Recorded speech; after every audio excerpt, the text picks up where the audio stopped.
வணக்கம்ங்க. இன்னைக்கு நம்ம காப்பியாஸ் வில்லேஜ் கிச்சன் சேனலில் நாம் பார்க்க போகிறது முருங்கைக்கீரை பிஸ்கட். இதில் மைதா, பால், முட்டை இது போல் எதுவும் சேர்க்காமல் நாம் செய்ய போகிறோம். அவனும் நாம் பயன்படுத்த போகிறதில்ல. வாங்க முருங்கைக்கீரை பிஸ்கட் எப்படி செய்கிறதுன்னு பார்க்கலாம். Hello viewers, welcome to காப்பியாஸ் village kitchen. நான் இப்போ ஒரு 1.5 கப் அளவுக்கு முருங்கைக்கீரை எடுத்து அப்படியே காம்போடு அலசிட்டு உருவி போட்டு வச்சுட்டேங்க. இதை நம்ம அப்படியே ஒரு 2 நாள் விட்டுட்டோன்னா நல்லா அப்படியே உணர்ந்துடும். பாருங்கள், நிழல்லையே உணர்த்தி எடுத்தோன்னா நல்லா அந்த பச்சை கலர் மாறாமல் நமக்கு பொடி கிடைக்கும். வெயிலில் காயப்படாமல் ரூம் டெம்பரேச்சர்லேயே காய வச்சுருங்க. இல்லைன்னா கொஞ்சம் பறித்து ஒரு பேப்பர் கவரில் வச்சு ஃப்ரிட்ஜில் வச்சுட்டிங்கன்னா நல்லா காஞ்சிரும். அப்படியும் நீங்கள் பண்ணலாம். ஏன்னா இது குறைந்த அளவில் தான் நம்ம பயன்படுத்த போகிறோம். இப்போ இதெல்லாம் ஜலிச்சு எடுத்துக்கலாம். 1 கப் அளவுக்கு கோதுமை மாவு எடுத்துருக்கிறேன். இது நான் ரேஷனில் வாங்கின கோதுமை கழுவி காய வச்சு அரைச்சது, அதாவது ஹோல் வீட் ஃப்ளார், மைதா எதுவும் கலக்காத கோதுமை மாவு இது. இதில் 2 ஸ்பூன் அளவுக்கு முருங்கைக்கீரை பொடி, அந்த காஞ்ச முருங்கைக்கீரையை பொடி பண்ணி இதில் நான் சேர்த்துருக்கிறேன். ஒரு 1/4 ஸ்பூன் அளவுக்கு உப்பு சேர்த்துருங்க. இதில் பேக்கிங் ஏஜென்ட் எதுவுமே நாம் சேர்க்க போகிறது கிடையாது. பேக்கிங் சோடாவோ இல்லை பேக்கிங் பவுடர் எதுவுமே நாம் இதில் சேர்க்க போகிறது கிடையாது. இதை நம்ம அதை ஜலிச்சு எடுத்துக்கும் போது அந்த முருங்கைக்கீரை பொடியும் கோதுமை மாவும் நல்லா கலந்து வரும் உப்போட. இதில் தூசிகள் இருக்குது பாருங்கள். முருங்கைக்கீரை நம்ம என்ன அரைச்சாலும் அந்த துகள்கள் இருக்கும். அதனால தான் ஜலிச்சு எடுத்துக்கிறோம். இப்போ இதை நம்ம ஒரு மிக்சிங் பவுலில் மாற்றிக்க போகிறோம். இதற்கு நாம் சர்க்கரை எடுக்கிறோம். வெள்ளை சர்க்கரை தான் இருக்குன்றவங்க நீங்கள் ஒயிட் சுகர் பயன்படுத்திக்கோங்க. இல்லை என்கிட்ட வெள்ளை சர்க்கரை இல்லை, நாட்டு சர்க்கரை நான் பயன்படுத்துவேன்றவங்க இப்போ நான் செய்கிற போல் நாட்டு சர்க்கரை பயன்படுத்திக்கோங்க. இல்லை கருப்பட்டி பயன்படுத்துகிறீங்க, பனங்கற்கண்டு அப்படின்னா அதையுமே நீங்கள் பயன்படுத்தலாம். 1/2 கப் அளவுக்கு நாட்டு சர்க்கரை, ஒரு 3 ஏலக்காய் வேணான்றவங்க சுக்கு சேர்த்துக்கோங்க, ஒரு துண்டு. ஏலக்காய்க்கு பதில் சுக்கு சேர்க்கிறது இன்னுமே சிறப்பு தான். சேர்த்து பொடி பண்ணி நாம் இந்த மாவு கூட கலந்துடலாம். சர்க்கரையை பொடி பண்ணிட்டு தாங்க கலக்கணும், அப்படியே கலந்துடக்கூடாது. நீங்கள் வெள்ளை சர்க்கரையாக இருந்தாலும் பொடி பண்ணிட்டு தான் கலக்கணும். வெல்லம் சேர்க்கிறத தவிர்த்துருங்க. இது போல் சர்க்கரை சேர்த்தா தான் நல்லா இருக்கும்.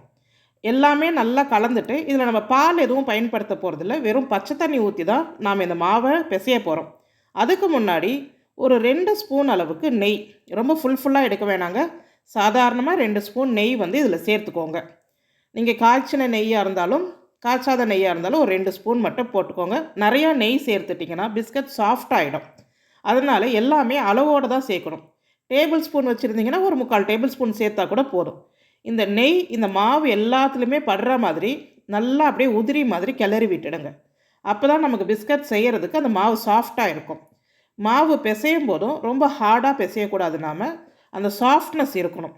அப்போ தான் பிஸ்கெட்டை பேக் பண்ணுறதோ இல்லை பொரிச்சு எடுக்கிறதோ எப்படினாலும் நம்ம செய்யலாம். இப்போ இதில் நான் பச்சை தண்ணி சேர்த்து தான் மாவை பிசைய போகிறேன். கொஞ்சம் கொஞ்சமாக பச்சை தண்ணி சேர்த்துக்கோங்க. பால் சேர்த்து பிசையணும்னு நினைக்கிறவங்க நீங்கள் பால் சேர்த்தும் பிசையலாம். ரூம் டெம்பரேச்சரில் இருக்கிற பால். நாம் இதுக்கு முன்னாடி கோதுமை மாவு பிஸ்கெட், டீ டைம் பிஸ்கெட் பால் சேர்த்து பிசைஞ்சு நான் ஏற்கனவே வீடியோ போட்டிருக்கேன். நீங்கள் பிளெயின் பிஸ்கெட் வேணும்னா நீங்கள் அந்த வீடியோ கூட நீங்கள் பார்க்கலாம்.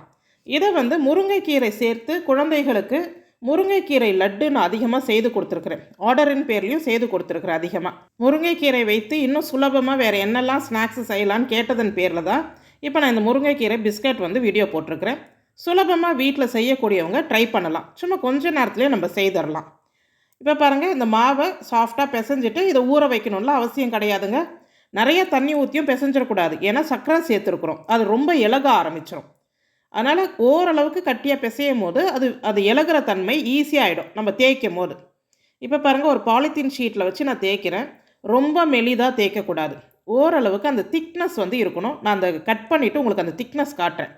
அந்த மாதிரி ஒரு 1/4 இன்ச்சுக்கு கொஞ்சம் குறைவாக திக்னஸோடு கட் பண்ணிக்கோங்க. அப்போ தான் பிஸ்கெட் நமக்கு நல்ல பொறுன்னு கிறிஸ்பியாக இருக்கும். இது போல் உங்களுக்கு ஏதாவது கிளாஸு இல்லைன்னா மூடி வச்சு கட் பண்ணிக்கோங்க. குக்கி கட்டர்ஸ் இருந்ததுன்னா நீங்கள் வேறு ஷேப்பில், ஆர்டின் ஷேப்பு, டைமண்ட் ஷேப்பு, இது போல் ஷேப்பில் கூட நீங்கள் கட் பண்ணலாம். நம்ம விருப்பம் தான். நான் எல்லாமே பாருங்கள் ஒரு கிளாஸ் வச்சு இது போல் ரவுண்ட் ஷேப்புக்கு கட் பண்ணியிருக்கேன். அந்த திக்னஸ் பாருங்கள், இந்த அளவுக்கு அந்த பிஸ்கட்டோடைய திக்னஸ் இருக்கணும். இப்போ அந்த ஓரங்களில் இருக்கிற மாவெல்லாம் எடுத்துகிட்டு மறுபடியும் அதையே உருண்டி நம்ம மறுபடி அதை தேய்ச்சிக்கலாம். மொத்தமாக நமக்கு இதில் 18 பிஸ்கட் கிடச்சிதுங்க. 1 கப்பு கோதுமை மாவு எடுத்துருக்குறோம். அதில் மொத்தமாக 18 பிஸ்கட் நாம் ரெடி பண்ணியிருக்கிறோம். இதையே நீங்கள் அவன் இருந்துச்சு உங்கள் வீட்டில் அப்படின்னா நீங்கள் அவனில் வச்சு பேக் பண்ணிக்கலாம். நம்மக்கிட்ட அவன்லாம் கிடையாதுங்க. இதை நான் என்ன பண்ணுவேன்னா கடாயில் வச்சு பேக் பண்ணுவேன். அந்த கடாயில் வச்சு பேக் பண்ணுறதையும் நான் ஏற்கனவே வீடியோ போட்டிருக்கிறேன். இப்போ நான் பண்ண போகிறது எண்ணெயில் போட்டு பொரிச்சு எடுக்க போகிறேன். இந்த பிஸ்கட் எண்ணெய் குடிக்காது. நீங்கள் தாராளமாக இது போல் எண்ணெயில் போட்டு பொரிச்சோ எடுக்கலாம். இல்லை பேக் பண்ணணும்னு சொன்னால் ஒரு சைடு கடாயில் வந்துட்டு ஒரு சைடு வச்சு ஒரு 20 நிமிஷம் பேக் பண்ணுங்கள். அதையே கொஞ்சம் திருப்பி வச்சு அடுத்து ஒரு 10 நிமிஷம் பேக் பண்ணி எடுங்க. ப்ரீ ஹீட் பண்ணிவிட்டேன். இது கேஸ் தட்டுப்பாடு இருக்கிற நேரன்றதுனால நான் வந்துட்டு அந்த மாதிரி பேக் பண்ணலை. எண்ணெயில் போட்டு எடுத்துக்கிறத காமிச்சிடுறேன். எண்ணெய் ரொம்ப சூடாகக்கூடாது. மீடியம் ஹாட்னஸ் தான் இருக்கணும். எப்படி நம்ம குலாப் ஜாமுனுக்கெல்லாம் பொரிச்சு எடுப்போம், அந்த மாதிரி மீடியம் ஹாட்னஸ் இருக்கணும். அப்போ வந்து நாம் இந்த பட்டீஸை உள்ளே போட்டுடலாம். போட்டுட்டு ஒரு 2-3 செகண்ட் அப்படி விட்டுட்டிங்கன்னா அப்புறமா திருப்பி போட ஆரம்பிச்சிருங்க.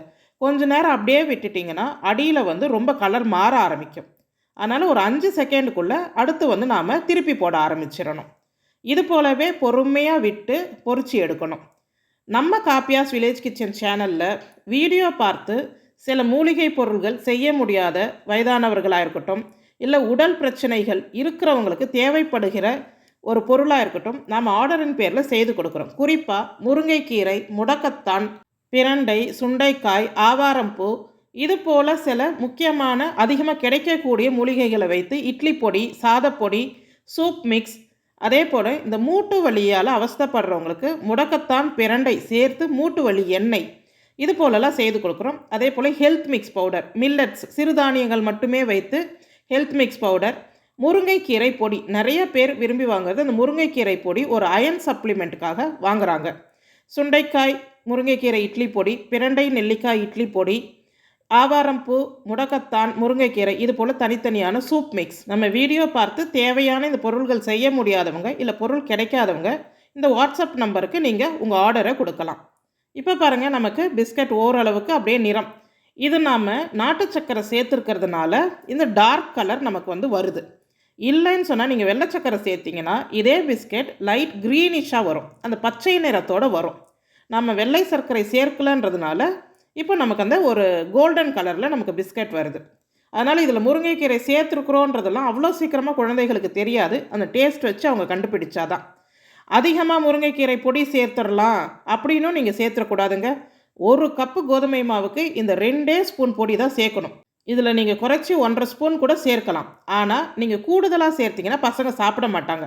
அதோடைய பஞ்சன்ட் ஸ்மெல்லு ரொம்ப கூடுதலாக இருக்கும், ஒரு நெடி மாதிரி. அதனால் அளவோடு சேருங்க, ரொம்பவே நல்லாயிருக்கும். பாருங்கள், நம்ம எல்லா பிஸ்கட்டும் பொரிச்சு எடுத்துட்டோம். சட்டு சட்டுன்னு பொரிஞ்சிடும். எண்ணெயும் பாருங்கள் கொஞ்சம் கூட அது வந்து குடிக்கலை. அதனால் தாராளமாக நீங்கள் எண்ணெயில் போட்டு கூட எடுக்கலாம். பேக் பண்ணணும்னு நினைக்கிறவங்க பேக் பண்ணிக்கலாம்.